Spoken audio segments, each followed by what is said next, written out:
Capsule vidéo numéro 6. Maintenant qu'on a abordé la réfraction, on va parler des lentilles qui sont une application du phénomène de la réfraction. Donc, qu'est-ce qu'une lentille? C'est un objet qui est transparent, évidemment si on veut que la lumière puisse passer au travers et qu'il y ait de la réfraction, qui doit avoir au moins une face courbe. Donc, c'est un objet transparent qui a au moins une face courbe et dont on se sert pour diriger la lumière, permettant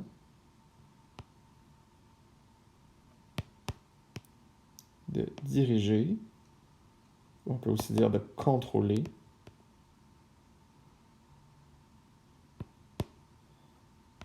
la direction de la lumière. Donc, c'est la définition plus large de ce qu'est une lentille. C'est un objet transparent qui doit obligatoirement avoir au moins une face courbe parce que c'est ça qui va nous permettre de diriger la lumière là où on veut. Une lentille doit avoir au moins une face courbée. Cette courbure-là peut être différente d'une lentille à l'autre. Il existe plusieurs catégories. Nous, on va s'intéresser aux lentilles qui sont dites sphériques, c'est-à-dire que leur face courbée, cette courbe-là va être décrite soit par une sphère ou bien par un cercle. Un peu de la même façon qu'on utilisait les miroirs sphériques quand on faisait la réflexion. Il existe deux grandes catégories de lentilles sphériques, les lentilles qui sont convergentes et les lentilles qui sont divergentes. Donc pour commencer, on va voir les lentilles convergentes les plus communes. Il y en existe trois. La première, la lentille biconvexe. Donc ici, on remarque qu'on a de chaque côté de la lentille deux faces bombées vers l'extérieur. Ensuite, on a la lentille qui est dite plan convexe. Donc celle-ci, on va d'abord avoir un côté plat ou plan, et ensuite on va avoir une surface courbée, bombée vers l'extérieur. Finalement, on a la ménisque à bord mince. Donc celle-ci est un peu différente, elle est décrite de la façon suivante, comme ça, et comme ça. On dirait un peu un croissant de lune. Ce qu'elle a de particulier, c'est qu'on remarque que la première face qu'on rencontre est concave, donc elle est courbée vers l'intérieur, et la deuxième face qu'on va rencontrer, c'est celle qui va être convexe, qui va être bombée vers l'extérieur. On remarque aussi que la courbure pour la face concave est plus douce et la courbure pour la face convexe est beaucoup plus prononcée. Ce que ça va donner, c'est que quand ces deux courbures-là se rencontrent, ça va faire des pointes au bout des lentilles, d'où le bord mince. On voit qu'ici, pointe, c'est très mince. Donc, on a ici nos trois principales lentilles convergentes. Maintenant, on va s'intéresser aux caractéristiques de chacune de ces trois lentilles convergentes-là. Donc, pour commencer, si je prends la lentille biconvexe, ça, ce que je peux venir ajouter comme information, c'est l'axe principal. Ici, l'axe principal qui va passer en plein centre de la lentille, au milieu. Ensuite, comme pour les miroirs, on peut aller dessiner les sommets. Avec les sommets, c'est l'endroit au centre de la lentille, à la surface, sur le dioptre, qui est situé sur l'axe principal. Donc ici, j'aurai mon premier sommet, sommet 1, car j'ai deux côtés à ma lentille. Et ici, j'aurai mon sommet numéro 2. Tiens, en fait, je vais le mettre d'une autre couleur. Tiens, en vert. Sommet numéro 2. Ensuite, pour chacun de ces côtés de lentille-là, on peut aussi aller dessiner le centre de courbure. Centre de courbure C. Fait comme on l'avait vu pour les miroirs courbes, ici, c'est si j'imagine que j'ai tout le cercle qui est décrit par la courbe ici, on pourrait trouver le centre du cercle. C'est 1. Donc ici, pour la courbe que j'ai à gauche, qui a mon sommet numéro 1, je peux aller imaginer le cercle que cette courbe le décrit, puis trouver le centre du cercle. Même chose pour l'autre côté. peux prendre la courbure qui est à droite, imaginer le reste du cercle et aller trouver le centre de mon cercle. Donc ça ici, ça va être le centre numéro 2. Donc ici, on a les deux centres et les deux sommets pour cette lentille biconvexe-là. Maintenant, je peux faire le même exercice avec nos deux autres types de lentilles. Donc je vais dessiner la lentille plan convexe. Je vais tracer l'axe principal qui passe environ au centre. Et je peux aller dessiner ici mon premier sommet. Sommet 1, avec la première face. Et mon deuxième sommet, sommet 2. Ici, ce qui est particulier, c'est que, étant donné que j'ai une surface qui est plane, il n'y aura pas de centre de courbure. Donc, le centre de courbure existe par contre pour la face de droite. Ici, si je le dessine comme ça, je vais dire, OK, mon centre de courbure se trouve ici. Centre de courbure 2. Donc, pour la lentille plan convexe, il n'y aura pas de centre de courbure numéro 1. Pour le ménisque à bord mince, que je vais aller dessiner ici, par exemple comme ça ici, je viens tracer mon axe principal qui passe au milieu du ménisque. Je peux venir tracer mon premier sommet, donc qui est sur la face de gauche, mon second sommet qui est sur la face de droite, et je peux aller trouver le centre de courbure pour chacune de ces faces courbées-là. Si mon centre 1 serait environ ici, et mon centre 2 serait environ ici. Donc, ce qu'on remarque de particulier, c'est que le centre de courbure 1 et le centre de courbure 2 se retrouvent du même côté de l'axe principal. Ici, ça s'explique par le fait que j'ai une surface concave et une surface convexe. Donc, les deux cercles imaginaires sont orientés du même côté. Globalement, que j'ai une lentille biconvexe, une lentille plan convexe ou un ménisque à bord mince, le symbole qu'on utilise pour les lentilles sphériques convergentes va être l'espèce de double flèche. Okay? C'est un symbole qui décrit un peu la forme de la lentille biconvexe. Donc, plutôt que de dessiner à chaque fois l'espèce de lentille, on va simplement dessiner ce symbole-là dans nos schémas. Avec les lentilles sphériques, mais cette fois-ci de l'autre catégorie, soit les lentilles sphériques qui sont divergentes. Donc, encore une fois, il en existe trois types. Il y a la lentille biconcave, comme ça ici, biconcave, car on remarque que de chaque côté, la courbe creuse vers l'intérieur. Ensuite, on a la lentille qui est dite plan concave. Ici, il faut faire attention dans la façon dont on le dessine parce que la surface concave va arriver avant la surface plane. Donc ici, on remarque que j'ai une courbe qui creuse vers l'intérieur et ensuite mon second dioptre va être plat. Finalement, j'ai le ménisque qu'on va dire à bord épais. Donc, si je le dessine ici, je vais commencer par dessiner une courbure comme ça, qui va être concave, donc qui creuse vers l'intérieur, suivie d'une autre courbure, comme ça ici, qui va être, elle, convexe. Donc ici, on voit que c'est concave, mais aussi on voit que ça bombe un peu vers l'extérieur et c'est convexe. On l'appelle le ménisque à bord épais parce on remarque ici que contrairement à celui à bord mince où on finissait en pointe, ici on a quand même une certaine épaisseur au bout de notre ménisque. Maintenant, je vais venir rapidement dessiner les sommets et les centres de courbure pour chacun de ces types de lentilles-là. Donc, si je commence avec ma lentille biconcave, comme ça ici, on vient tracer l'axe principal qui passe au centre.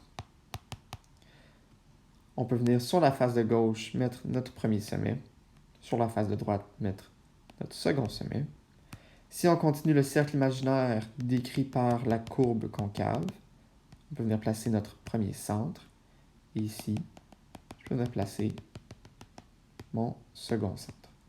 Ce qu'on remarque, contrairement à la lentille biconvexe, le sommet 2 et le centre 2 se retrouvent du même côté. La lentille biconvexe avait son sommet et son centre des côtés opposés de la lentille.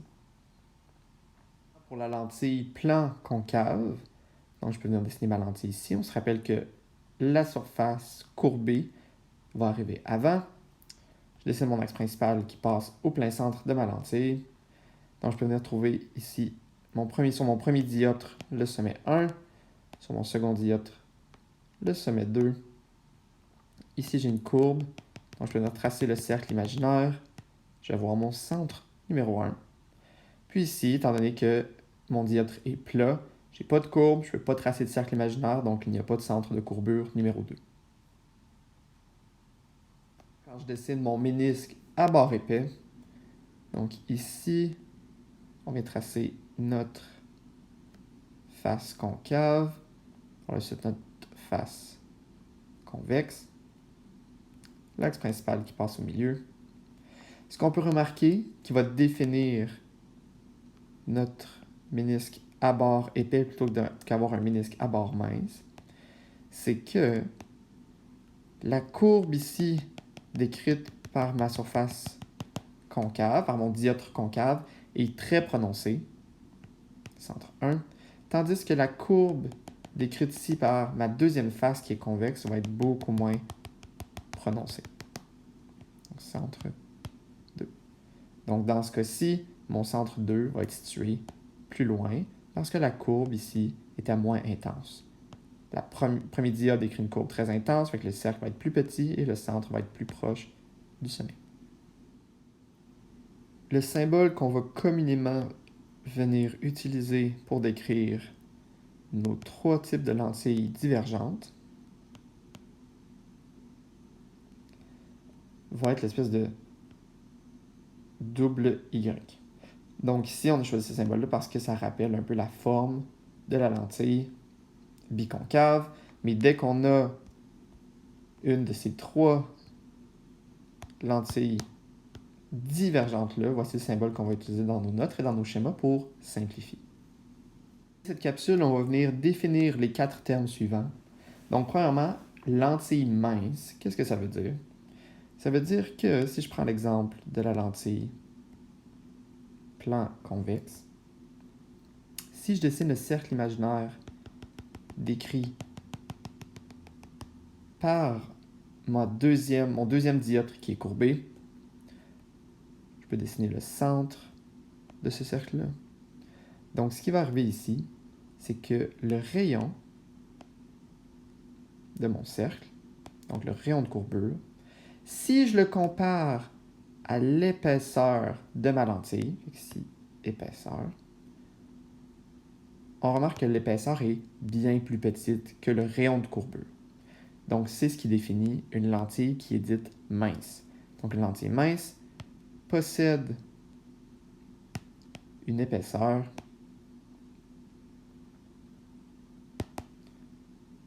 bien plus faible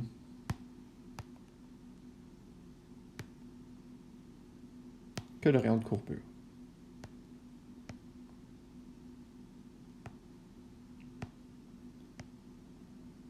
Donc ça, c'est valide de courbure. C'est valide pour tous les types de lentilles.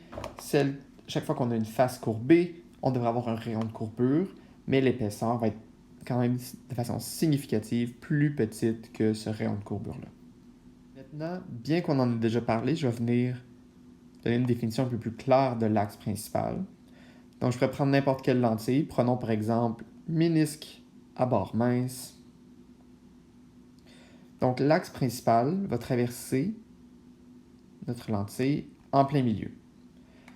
Ce à quoi il faut vraiment porter attention, c'est que l'axe doit traverser au milieu de mon premier dioptre et au milieu de mon second dioptre.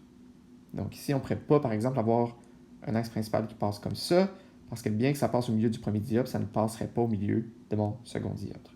L'axe principal doit vraiment être bien aligné pour passer parfaitement au centre de ma lentille. Pour ce qui est du centre géométrique, je vais prendre par exemple la lentille biconcave. Le centre géométrique, pour le déterminer, ça nous prend l'axe principal, le premier sommet et le deuxième sommet. Donc, notre centre géométrique, qu'est-ce que c'est? Ça se situe sur l'axe principal entre nos deux sommets. Donc, point sur l'axe principal, exactement entre nos deux sommets. Donc, ça va toujours se retrouver en plein milieu à l'intérieur de la lentille. Le foyer d'une lentille est un peu plus compliqué à trouver que le foyer d'un miroir courbe. Donc ici, je vais prendre comme exemple n'importe quelle lentille convergente. Je trace son axe principal. Afin de trouver le foyer, il faut envoyer un faisceau de rayons parallèles qui sont aussi parallèles à l'axe principal. En traversant la lentille, ces rayons-là vont être convergés et ça va nous permettre de trouver le foyer. De façon similaire, pour trouver le foyer d'une lentille divergente, donc ici n'importe quelle lentille divergente, je trace mon axe principal. Si j'envoie un faisceau parallèle qui est aussi parallèle à l'axe principal, comme ça ici, mes rayons dans mon faisceau vont être divergés. Et si je viens tracer le prolongement de ces rayons réfractés là, je vais remarquer qu'ils se croisent tous au même endroit et ce sera donc notre foyer. En somme, comment trouve-t-on le foyer d'une lentille? C'est le point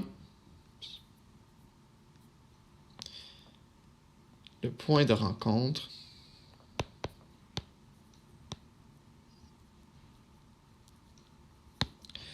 des rayons réfractés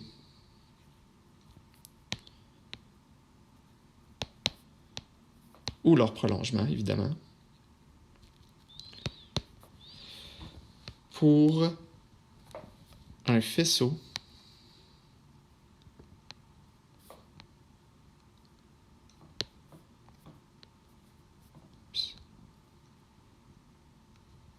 parallèle à l'axe principal. Donc, c'est qu'on vient de dessiner. Quand j'ai un faisceau qui est parallèle à mon axe principal, les rayons réfractés vont se rencontrer ou bien leurs prolongements vont se rencontrer. Et ce point-là, ce sera le foyer de notre lentille. Il n'y a qu'un seul foyer par lentille. Et maintenant, toutes les connaissances que ça vous prend pour aller faire les numéros 1 à 9 à la page 98 du manuel, ça va vous permettre d'exercer les nouvelles connaissances que vous venez d'acquérir dans cette capsule.